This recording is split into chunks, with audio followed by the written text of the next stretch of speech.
جو تمہارے نصیب میں نہیں ہے وہ تمہیں نہیں ملے گا، چاہے وہ تمہارے دو ہونٹوں کے درمیان میں ہی کیوں نہ ہو۔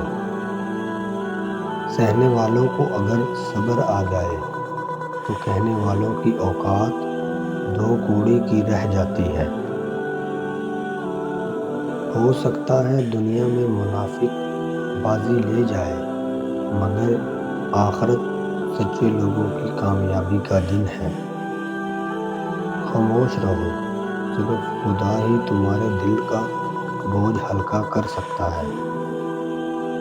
پیچھے مڑ کے مت دیکھو، کوئی نہیں جانتا کہ دنیا کیسے شروع ہوئی ہے۔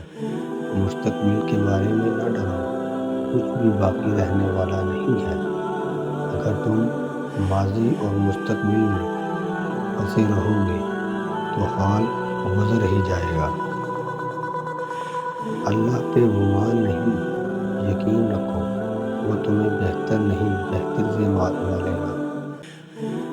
ضرورت سے زیادہ اچھے بنو گے تو ضرورت سے زیادہ استعمال کیے جاؤ گے۔ اپنے دل پر لگے زخموں کو نظر انداز مت کرو، بلکہ ان کو محسوس کرو، کیونکہ یہی تو وہ جگہ ہے جہاں سے روشنی تمہارے اندر داخل ہوتی ہے۔ اگر تم خدا کو دیکھنا چاہتے ہو تو اس کا ایک طریقہ ہے کہ تم اپنے دل میں جھانک کے دیکھو، کیونکہ تمہارا دل ایک آئینہ ہے۔ اگر یہ بدی سے پاک ہوا تو اس میں خدا بھی نظر آ سکتا ہے۔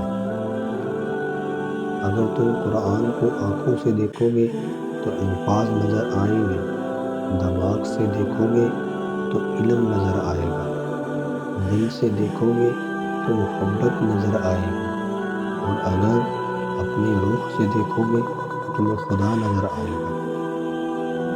ہر راز کسی نہ کسی وقت ظاہر ہو کر رہتا ہے، اس لیے بدی کا بیج نہ بو، کیونکہ وہ ضرور آگے آئے گا۔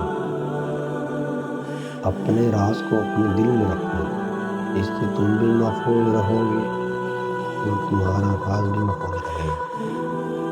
دشمنوں سے زیادہ ہمارے وہ دوست خطرناک ہیں جو منافقانہ انداز میں ہمارے جذبات سے کھیلتے ہیں۔ لوگوں کی باتوں پر دھیان دینا چھوڑ دیں، کیونکہ عزت اور رزق اللہ دیتا ہے، لوگ نہیں۔